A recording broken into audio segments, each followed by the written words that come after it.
Brethren, I'd like you to take your Bibles and turn over to Ecclesiastes with me this afternoon. Let's look at Ecclesiastes. I think the preacher, Solomon, has a lot to say to us. I want to just read Ecclesiastes chapter 1, verses 1 through 8, as we begin this message of this afternoon. So Ecclesiastes chapter 1, I'll give you just a second to turn over there. Okay, so let's read here in verse 1. The words of the preacher, the son of David, king in Jerusalem. Vanity of vanities, says the preacher. Vanity of vanities, all is vanity. What profit has a man from all his labor in which he toils under the sun? One generation passes away, and another generation comes, but the earth abides forever. The sun also rises, and the sun goes down, and hastens to the place where it arose. The wind goes towards the south and turns around to the north. The wind whirls about continually and comes again on its circuit. All the rivers run into the sea, yet the sea is not full. To the place from which the rivers come, they return again. All things are full of labor. Man cannot express it. The eye is not satisfied with seeing, nor the ear filled with hearing. So I was putting this together. I was thinking about a time back in 1994 when I was 26. And I lived in Wichita at the time. I was going to Wichita State University doing my master's program. And I'd been working on that for about, a year and 3 months at that time, something like that. I was getting close to graduating. And occasionally when I had opportunity, I would drive home to my dad's house in Eldon, not too far from here, where he lived near Lake of the Ozarks. And he was beginning construction on a new house right next to where the trailer where my grandmother used to live. And so he had been working on that a little bit, and I wanted to go back there and help him during break, and I had a break coming up in a few weeks, and I was wanting to be able to do that. So one night I was studying late at school, and I got a phone call. And somehow it was in my office. I don't know how that was worked out, but it was Mr. Sawyer. And he had said that he was traveling through the area, and he knew that I was the only individual in the Global Church of God in that area. So I had left a few months earlier from Worldwide, and so he stopped, and we went out to dinner and spent a couple hours catching up, and he was telling me about some things that were going on, and we were talking about a lot of stuff church-wise. And so when I got home late that evening, I went and called my dad on the phone. We had a pay phone at the apartment I lived in because I didn't have a phone in my apartment, in my studio. And so I'd call him, and I'd call him collect, and they would say, Brian's calling, Brian Hosselton, will you accept the charges? And he goes, no. So he knew the number, right? So he called me back on the phone, so we didn't have to pay call charges. That's what you did. He had it planned out, right, in advance. So, talked to him briefly. I told him about the meeting with Larry Salyer, some interesting thing. It was interesting. I figured he'd find it interesting, even though he didn't go to church anymore, because he flew Larry Salyer's brother down for graduation in Big Sandy in 1968. I was just a baby at the time. So we talked about that a little bit, and he said that he was going to be putting up rafters soon on his house. And I said, I'll be back in a few weeks, and I can certainly help you do that. And I wanted to help him with that. So I talked with him maybe for just 5 minutes or so on the phone. I said I'd let him go because I'll see him and we can talk more shortly. I didn't want to rack up the minutes on the phone. That was about 11 or 11:30 at night, if I remember right. So the next morning, I had to go into school to prepare for a class I was teaching. And it was about 7:30 in the morning or so, something like that. And I got a call in my office. And the voice on the other end of the line was my stepmother. And she said, Brian, your dad died last night. So that was, not too many hours, right, after I talked to him at 11:30. I first kind of thought it was a joke. I thought she was joking with me. It was a weird joke. But I don't remember a whole lot that happened after that. Do you remember driving home, not being a good drive home, for about 5 hours or so from Wichita to the lake area? And, of course, the inevitable question comes, to your mind is why. Why? So I think he was 58 when he died. Why? Why did he die at a relatively young age? And that's the question, I think, for a lot of people when something bad goes wrong in their life. Why is there suffering in this age? Why do these things happen to us? Now, I'm sure that all of you have experienced your own sufferings, your own tragedies, your own problems that have happened to you, and I think in many cases, far worse, that have been more difficult, more gut-wrenching than even mine. It's interesting because recently I just heard a podcast, a clip of it, of Senator Cruz, and he was talking to Elon Musk. And they were talking about what was going to come with technology in this world. And Elon Musk said something like this. He said, goods and services will become close to free. It's not as though people will be wanting in terms of goods and services because there will be tens of billions of robots that will make you anything or provide you anything you want for basically next to nothing. It's not that people will have to have a lower standard of living. They'll actually have a much higher standard of living. And then he went on to say the challenge will be fulfillment. How do you derive fulfillment and meaning in life? That was his question. Because when you have so much time, what do you do with that time? If you didn't have to work and you had everything taken care of, what would you do with your life? What would you do? See, this is a question that I think is rarely asked, but it's one that we in the church should pay particular attention to. And it's the reverse of the problem of God and the problem of pain. It is the question of God and the problem of pleasure. How do we understand life with all of its offerings and with all that God has provided for us, and yet with all the seductions that abound within it? How do we deal with all of the things that life has to offer? In his book entitled Amusing Ourselves to Death, Neil Postman writes this fascinating paragraph where he contrasts George Orwell's book 1984 with Aldous Huxley's book A Brave New World. This is what he said. What Orwell feared were those who would ban books. What Huxley feared was that there would be no reason to ban a book, for there would be no one who wanted to read one. Orwell feared those who would deprive us of information. Huxley feared those who would give us so much that we would be reduced to passivity and egoism. Orwell feared that the truth would be concealed from us. Huxley feared that the truth would be drowned in a sea of irrelevance. Orwell feared we would become a captive culture. Huxley feared we would become a trivial culture preoccupied with some equivalent of the Feelies, the orgy-porgy, and the centrifugal bumblepuppy. As Huxley remarked in A Brave New World Revisited, the civil libertarians and rationalists who are ever on the alert to oppose tyranny failed to take into account man's almost infinite appetite for distractions. In 1984, Huxley added, people are controlled by inflicting pain. In Brave New World, they're controlled by inflicting pleasure. In short, Orwell feared what we hate will ruin us, and Huxley feared that what we love will ruin us. I think we've seen a mixture of both in our society. Solomon in the book of Ecclesiastes deals with this.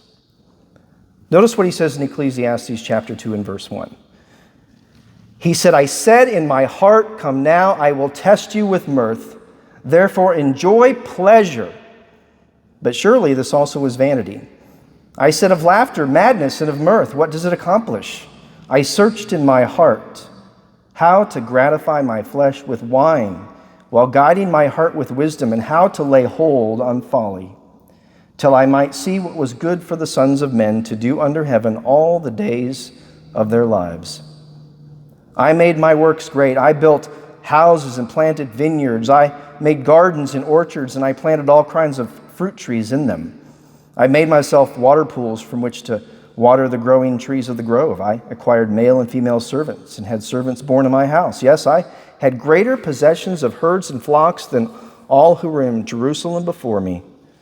I also gathered for myself silver and gold and the special treasure of the kings of the provinces. I acquired male and female singers, the delights of the sons of men, and musical instruments of all kinds. So I became great and excelled more than all who were before me in Jerusalem, and also my wisdom remained with me. Whatever my eyes desired, I did not keep from them, and I did not withhold my heart from any pleasure. That's what Solomon did. Solomon wrote also in verse 8, he said, in chapter 1 verse 8, he said, the eye is not satisfied with seeing or the ear with hearing. This is the inevitable problem with every individual human being, is the seeking of pleasure in our life. Now, why is that? There's that question, why, again. That inevitable question that comes up of meaning. It's a question that really all belief systems have to answer, religious or otherwise, and it's the central question of our existence. So why is the eye not satisfied with seeing or the ear with hearing? Because I believe that embedded within it all of its pleasures that we have and all the experiments in life that we do in our search for meaning is a sense of wonder. It's a sense of wonder, and that's my title. Meaning and a sense of wonder. So I want to take you through our search for meaning today as it relates to a sense of wonder and see how that applies to children, then adults, and the eventual outcome without the Spirit of God as we lead into Pentecost tomorrow. You know, man has always searched for meaning, but man has mostly searched for meaning through his experiences. That wonder of experiences, whether one thinks about it or not, is that which man believes will bring him his meaning in life. And that's precisely what King Solomon did. He assumed that, as all mankind does, that his experiences will identify meaning and truth in his life. And so he took part in everything that he could possibly take part in. All the pleasures and all the temptations that this physical plane has to offer, Solomon tasted of it. He did it all. You know, we can look through telescopes at stars, and we have astronomers that do that. And we send probes to Mars, and I think, is it Optimus Prime is going to Mars? Right? So we're sending someone to Mars, and we're sending them almost in the search of trying to figure out who we are and where we came from and what's our purpose on earth. Existentialists will look within themselves and their own empirical experiences in search of purpose in this life. Mystics and superstitious people look at horoscopes for their purpose and for their identity. Atheists will look at their daily activities and the fulfillment of their desires for their reason for being. But none of them have the true answer to why we are. Albert Camus was a French Algerian existentialist philosopher. I'm going to read you some quotes from different people. And he said this. He said, the fundamental question about life is meaning. Anything else is secondary, and until the question of meaning is dealt with, I really care not for what the answers are to the other queries. And so he searched for this meaning. And he did so in a life of debauchery. He did so in a life of decadence, never finding the meaning that he was searching for. And it seems that as we become more affluent and wealthy in our Western culture, the search and questions of meaning and where it lies in life become thicker and more heavy. It's very different from the Eastern culture where, for instance, in India, there's this caste system, and many of you are familiar with this caste system, where you're just born into it. And it's a fatalism that they have where it is so pervasive because of their philosophy of reincarnation. They have a song over there that goes something like this: if I come into this world, I have to live. If living is poisonous, I have to drink it. There's no way to change their level of their caste. So they have this outlook because if you're born into a low status in the caste system, You stay there for your entire life. You can't escape it. No one can pull you from it, and it's called karma. Karma is what determines your destiny. You're there because you did something in a previous life that put you on the next level, above or below, when you're reincarnated. So whatever you did today, that determines where you're going to be reincarnated the next life. And you may have done something really bad in your past life, and that's the reason that you are in a low caste position in this life. And that may be a dung beetle, but that's what they believe. And so if you want to move to a higher level in the caste system, you want more money, you want a nicer place to live, you want people to treat you more nicely or better, well, live a good life, die, and you'll come back in the next one, in the next plane higher. And the rule is, you cannot mess with karma. You don't mess with karma. You go over there and you help these people to try and remove them from their caste. You don't do that, because if you do that, you're in trouble. You're in trouble. They see you in trouble with your own karma, but you're in trouble with the people that are helping you. They're going to be moved to a lower level when they die. And that's why it was so groundbreaking when Mother Teresa went to India and she helped people. Because you don't help people in poverty because they're there for a reason. Karma put them there. 1 billion people will tell you that. And so their search for meaning is wrapped in their philosophy of karma and reincarnation. But man has always searched for meaning. And I want you to listen, because this leads to the heart of the sermon. Man has always searched for meaning, and it's through our sense of wonder that this occurs.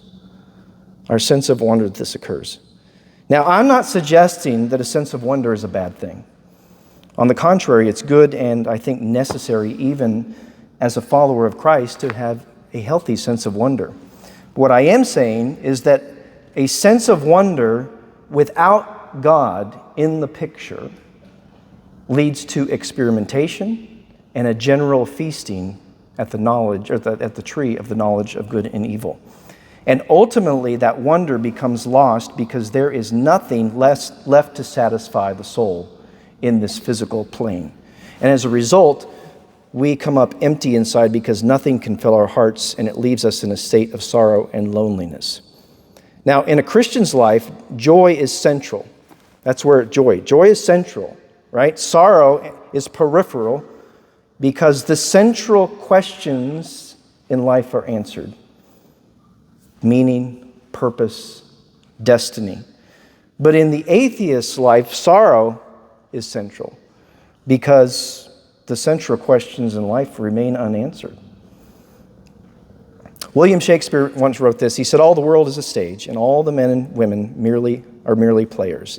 They have their exits and entrances. One man in his time plays many parts, his acts being 7 stages," and you've heard these before.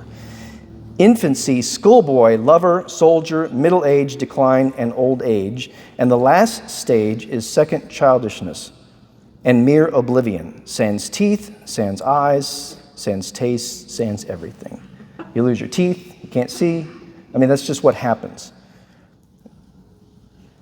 But if we look at the first couple of stages as a child, what do we look for in meaning? Isn't it that undeniable sense of wonder of a child? Everything is marvelous and everything is fantastic.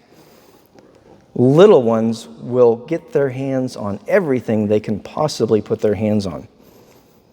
I recall years ago, and I'm going to use Max because this is the story I'm thinking of, when he was an infant, because he wasn't walking yet, but he was crawling. And I recall taking him outside at our house over there in the country where we had our first house, I guess. And I took him outside there, and I walked behind the house, and there was this tree.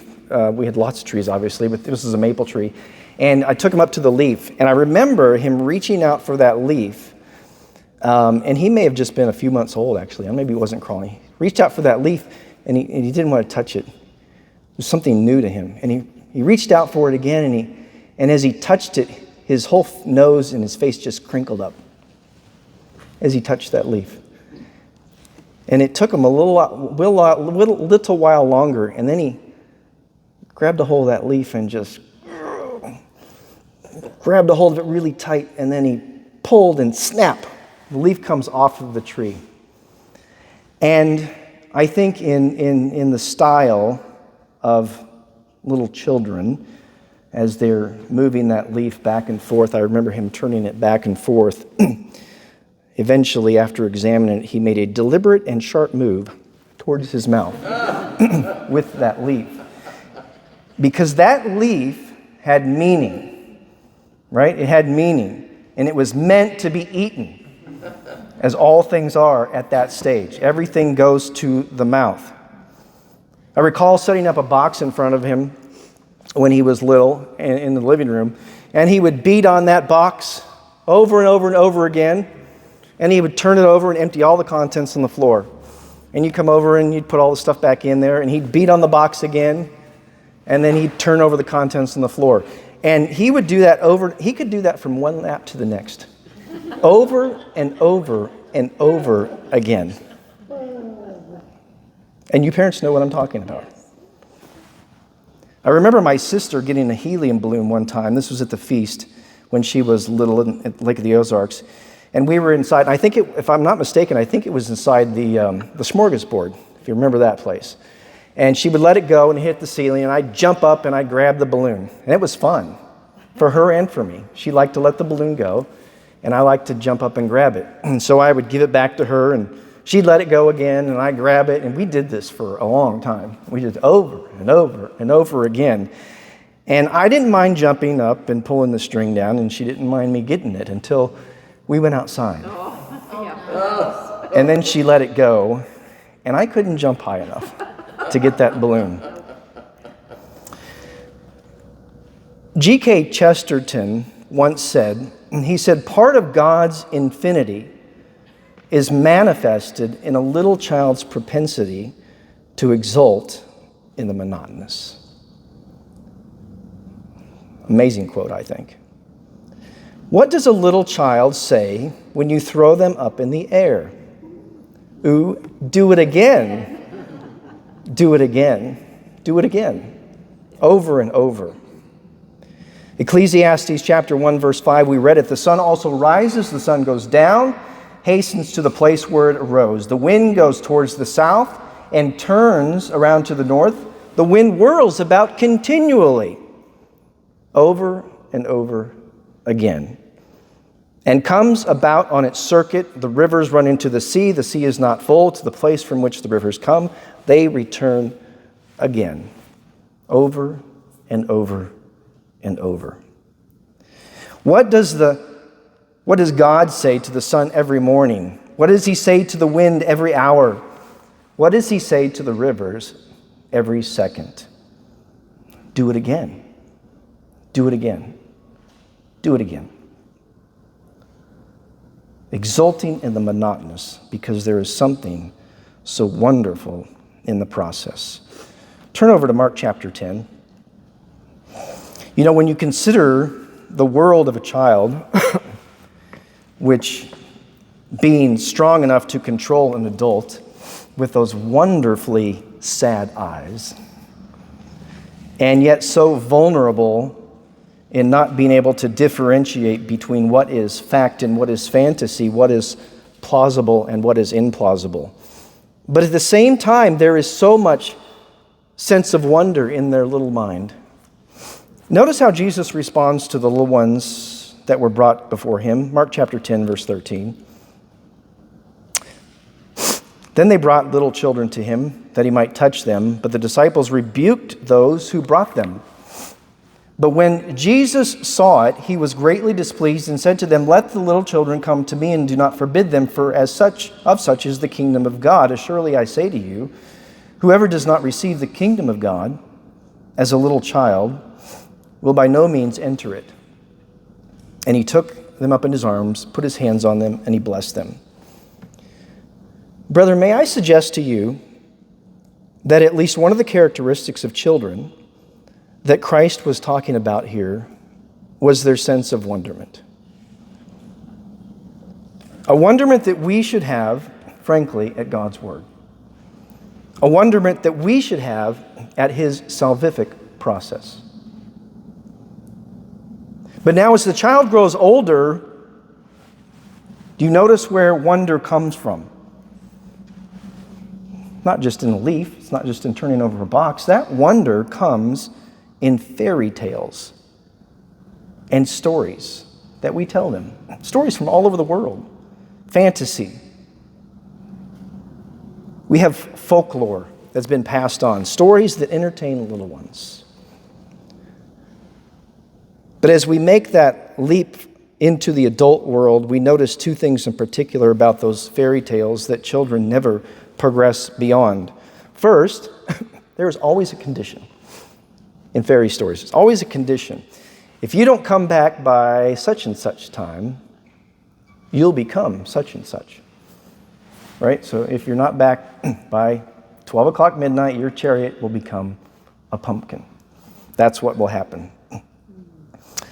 Secondly, you ever notice that the main characters never ask anyone, how come? They don't do that. How come my chariot will turn into a pumpkin? How come kissing a frog brings about a prince? How come there is a closet in the back of the wardrobe anyway? How come there's a wicked witch of the West? The character never asks those questions, and if they did, I suspect they may get a return response that's something like, well, if you don't like the rules of the game, then create your own. Which, of course, isn't possible. You know, even children are so enthralled by it all when they listen to the story that they never ask the questions either. They accept the rules of the game. Not what Job did, though. Look at Job chapter 38. This is the line of questioning that that God took with Job.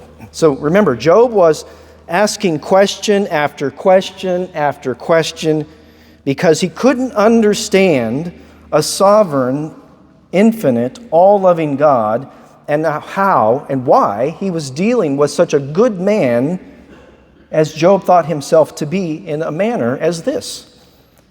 And the intimation with Job's question was, I'm a rational human being, and I only accept that which I comprehensively understand.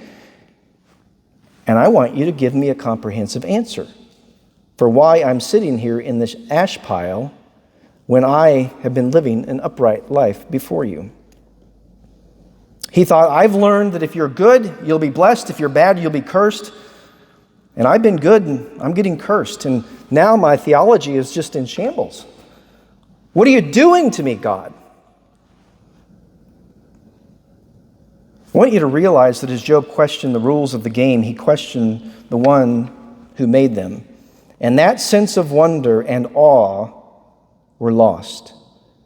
And it led him to question his own existence and his own purpose. Job said at one point, if this is what happens to good men, then why don't I just be evil all the time? What difference does it make? How is it any different to me?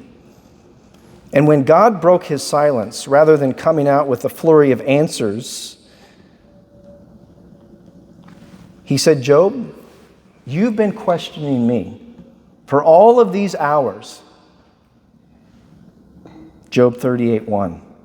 Then the Lord answered Job out of the whirlwind and said, who is this who darkens counsel by words without knowledge? Now prepare yourself like a man. I will question you, and you will answer me. This reminds me when I was about 11 years old, I was a bit of a handful for my mother because I didn't have my dad in the house. And she said to me one time, she reminded me, she said, don't forget, you have to sleep sometimes.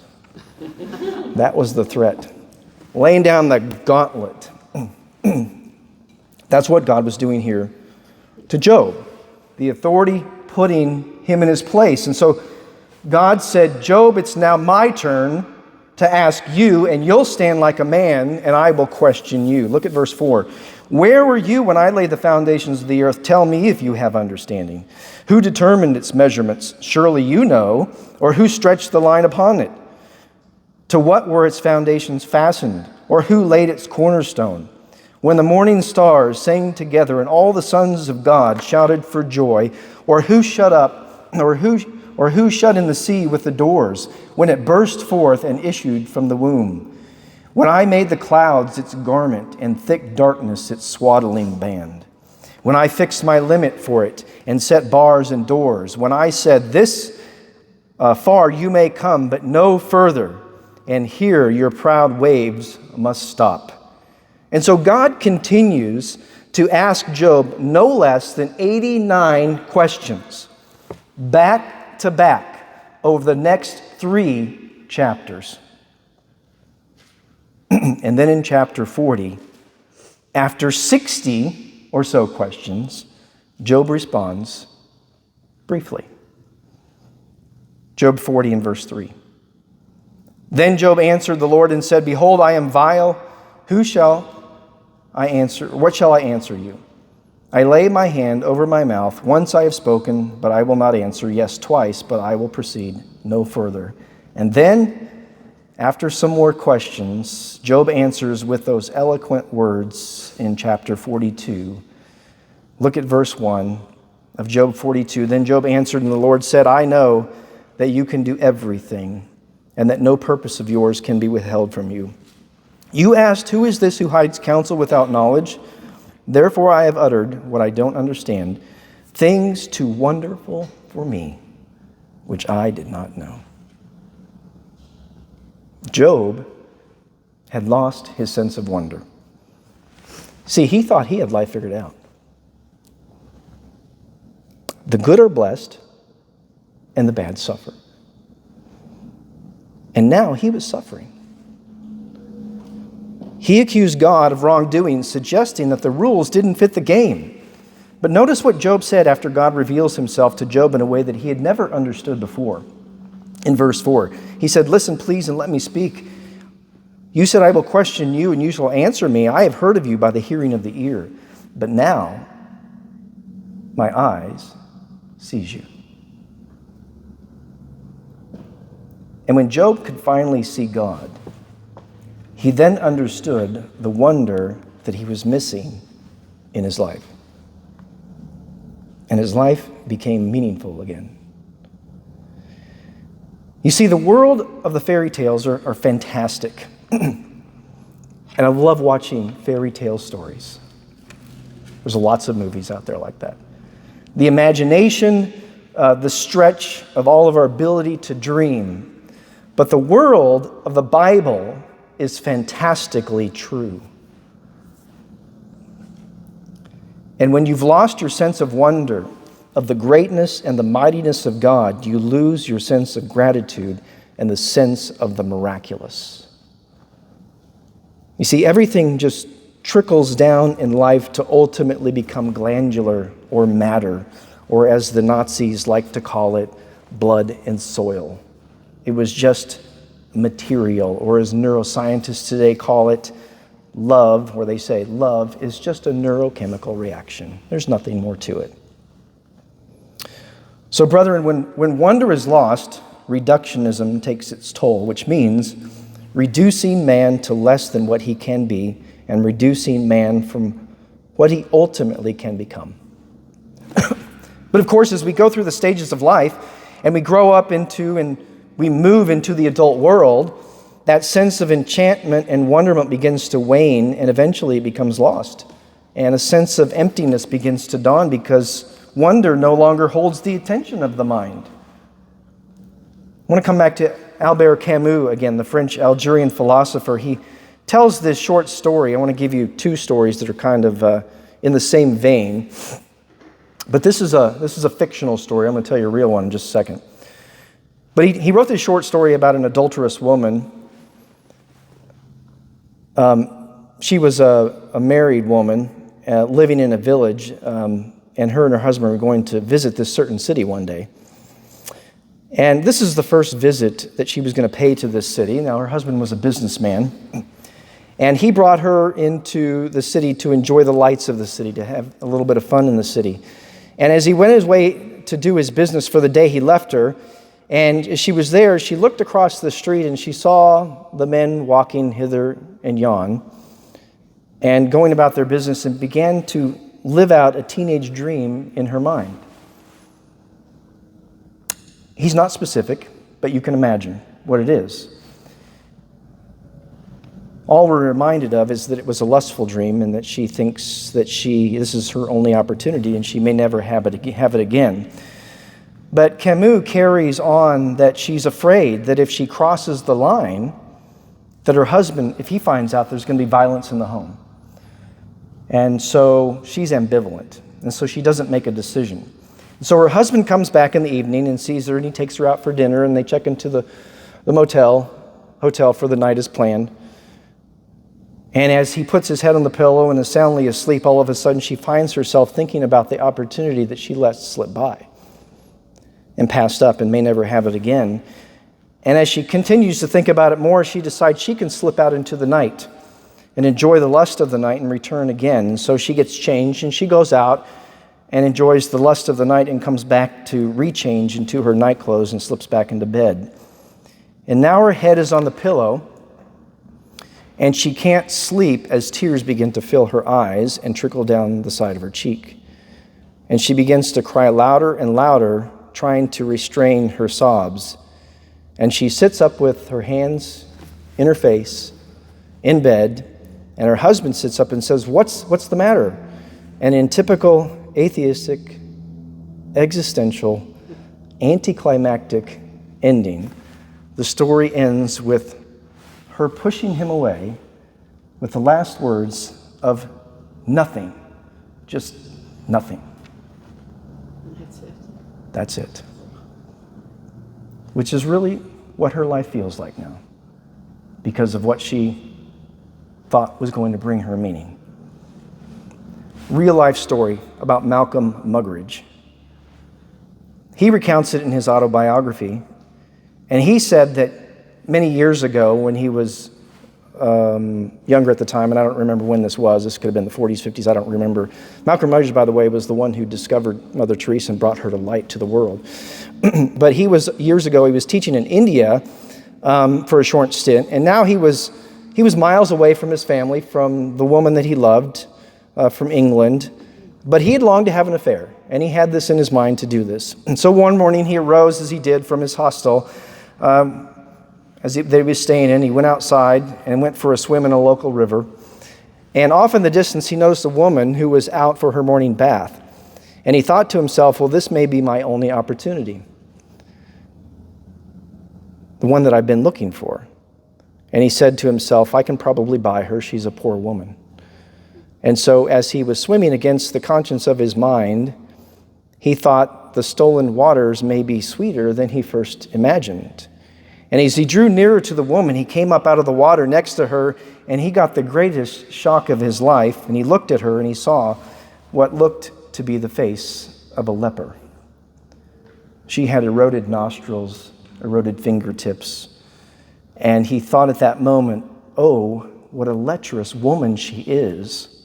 And then he looked within himself, and he realized, oh, what a lecherous heart that I have. You know, the loneliest moment in life is when you have done that which you thought would deliver the ultimate, and it lets you down. We have a whole society of people today that are empty because they have moved from enchantment to enchantment to enchantment, searching for the ultimate experience to fill them up. But it betrays them. Every time, one after another, the loneliness stalks them like a ghost that just won't go away. Thomas Wolfe wrote this fascinating quote. He said, the whole conviction of my life now rests upon the belief that a sense of loneliness, far from being a rare and curious phenomenon, peculiar to myself and to a few other solitary people, is the central and inevitable fact of human existence. All of this hideous doubt, despair, and dark confusion of the soul, a lonely person must know, for he is united to no image except that which he creates himself. He is bolstered by no other knowledge except that which he can gather for himself, the division of his own eyes and brain. He is sustained and cheered and aided by no party. He is given comfort by no creed. He has no faith in him except his own. And often that faith deserts him, leaving him shaken and filled with impotence. Then it seems to him that his life has come to nothing, and he is ruined, lost, and broken past redemption. And that morning, that bright and shining morning, with its promise of new beginnings, will never come upon the earth again as it did once. Thomas Wolfe said the inevitable fact of human existence is a sense of loneliness. He's right. He's right. It is that place which all men will ultimately come to when he lives his life apart from God and loses his sense of wonder. Now, why is that? Why is that? Well, I want to suggest to you that the progression from childhood to those teenage and younger years is very logical. Let me give you an illustration to make my point. We could take 3 separate children. Let me take Jack. He's my second. So let's say we take Jack at age 2, 4, and 7. 3 different ages. And I read a fairy story or fairy tale and watch how they react of a 2, 4, and a 7-year-old. If I tell Jack the story, I say, little Tommy got up and walked to the door. To a 2-year-old, their eyes would go wide. Wow. They walked to the door. It's pretty amazing for a 2-year-old. But then the story goes on. Little Tommy got up and walked to the door and opened the door. 4-year-old, eyes would go wide. Wow, I can open the door. Something new, amazing.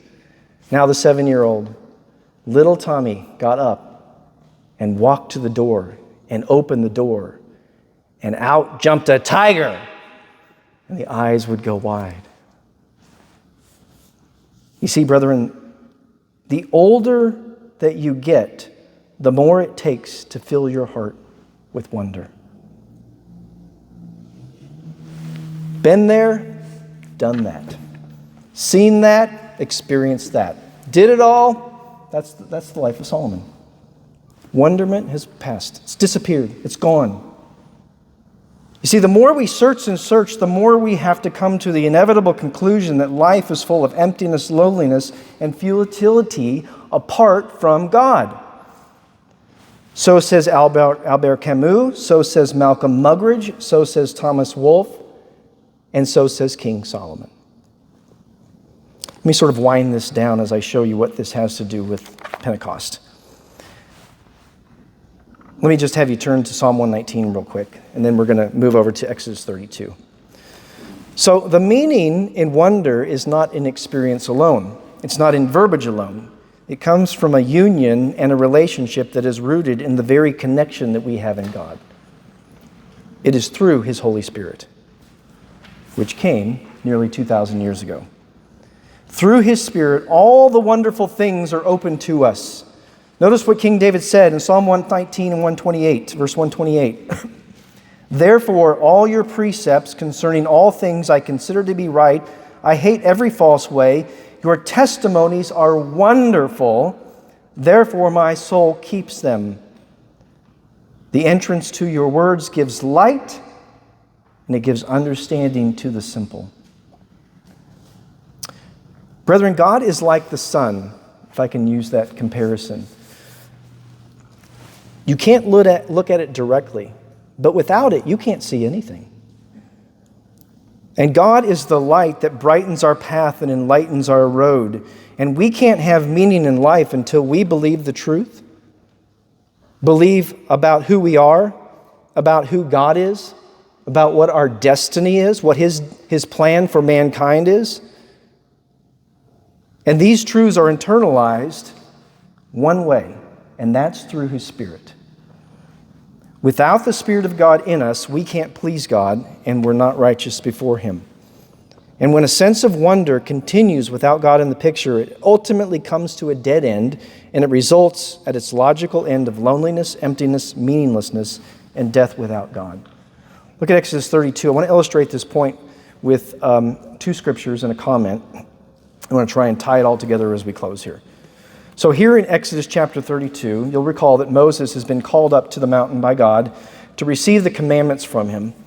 And he was completing his fast of 40 days and 40 nights. And here we come to Exodus 32, as we'll read a few scriptures here.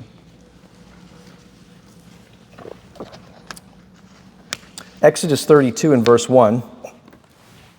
Now when the people saw that Moses delayed coming down from the mountain, the people gathered together to Aaron and said to him, "Come, make us gods that shall go before us, for as this Moses, the man who brought us out of the land of Egypt, we don't know what has become of him." And Aaron said to them, "Break off the golden earrings which are in the ears of your wives, your sons, your daughters, and bring them to me."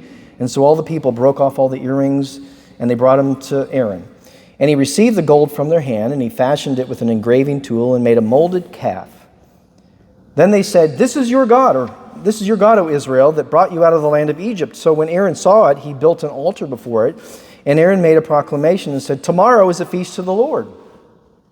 Now notice what they did as they searched for a way to worship God. As they searched for a way to instill meaning in their lives. This is what they were searching for. In other words, they did this because they felt it was meaningful to them. Because they thought it would bring about a life of salvation. Verse 6, "Then they rose up early on the next day, offered burnt offerings, and brought peace offerings, and the people sat down to eat and drink, and rose up to play," which basically means that they rose up to commit whoredoms and adultery as a way of to worship the fertility god that had been created. In verse 7, "And the Lord said to Moses, 'Get down, for your people whom you brought out of the land of Egypt have corrupted themselves. They've turned themselves aside quickly out of the way which I commanded them, and they've made themselves a molded calf and worshipped it and sacrificed to it and said, "This is your God, O Israel, that brought you out of the land of Egypt." And now in verse 15, Moses turned and went down to the mountain, or from the mountain, and the two tablets of the testimony were in his hand. The tablets were written on both sides. On the one side, on the other, they were written. Verse 16, "Now the tablets were the work of God, and the writing was the writing of God engraved on the tablets." And then we know that Moses' anger became hot in verse 19, and he threw down the tablets out of his hands. And verse 26, Moses stood at the entrance of the camp, and he said, "Whoever is on the Lord's side, come to me." And all the sons of Levi gathered themselves to him. And he said to them, "Thus says the Lord God of Israel, let every man put his sword in his side, go in and out from the entrance to entrance throughout the camp, and let every man kill his brother, every man his companion, and every man his neighbor." And so the sons of Levi did according to the words of Moses, and about 3,000 men of the people fell that day. And so 3,000 people died, and their life came to an end as they explored their fantasies in search of meaning. A life of debauchery, revelry, and adultery. And it brought them to dust. The Israelites here did not have the Spirit of God, and they show us by an example the outcome of their life. Now I'd like you to look over at Acts chapter 2. Acts chapter 2, we're going to take a look at the first New Testament Pentecost. And in verse 1 here it says, "When the day of Pentecost was fully come, they were with one accord in one place." Verse 2, "Suddenly there came a sound from heaven, a mighty rushing wind, and it filled the whole house while they were sitting. There appeared divided tongues and fire, and they sat upon them. And they were all filled with the Holy Spirit and began to speak with other tongues. And there were dwelling in Jerusalem Jews, devout men from every nation under heaven. And when this sound occurred, the multitude came together and were confused because everyone heard them speak in his own language. And then they were all amazed, and they marveled, saying to one another, 'Look, are not all those who speak Galileans? And how is it that we hear in our own language in which we were born, Parthians and Medes and Elamites, those dwelling in Mesopotamia, Judea and Cappadocia, Pontus and Asia, Phrygia and Pamphylia, Egypt and parts of Libya adjoining Cyrene, visitors from Rome, both Jews and proselytes, Cretes and Arabs, we hear them speaking in our own tongues. What does it say? The wonderful works of God. Do you see the expression of the wonders of God through the indwelling of the Spirit? These men and women were now experiencing the fulfillment of the Word dwelling within them. And then Peter stood up and he gave an inspiring speech to all those who would listen. And look what he says in verse 19. I will show wonders in heaven above and signs in the earth beneath, blood and fire and vapors of smoke. Verse 28, you have made known to me the ways of life, meaning understanding their purpose, their meaning for why they are. You will make me full of joy in your presence. Now joy, which was once central, is now peripheral, now is moved to the central position. And then he concluded in verse 40 and 41, and with many other words he testified and exhorted them, saying, be saved from this perverse generation. Then those who gladly received his word were baptized, and that day about 3,000 souls were added to them. I want you to notice the difference, brethren, between the Old Testament account and the New Testament Pentecost. In the Old Testament, 3,000 people lost their lives. Men lost their lives as a result of their wayward decadence. And in the New Testament, 3,000 people gained their lives by the Holy Spirit, bringing about a transformation that opened people's mind to a new sense of wonder, to a new world to explore, and to a new way of thinking and living that is full of meaning, where they would never be lonely, they would never be empty, and they would never be lost. This, brethren, is what the Spirit has provided for you and for me. So, ladies and gentlemen, all of the pleasure in the physical world will never bring us meaning that we seek. Solomon said, vanity of vanity, all is vanity. Nothing in this world will fill our hearts with happiness. And nothing in this world will fill our hearts with contentment. And nothing in this world will fill our hearts with a sense of wonder. And I tell you, as certain as anything that I can tell you today, that only God is big enough to fill your hearts with wonder. As God says every morning through His Spirit, when we arise to pray and study, seeking His Word and the wonder that He displays through it, do it again, my child. Do it again. Do it again, because there is something so wonderful in the process.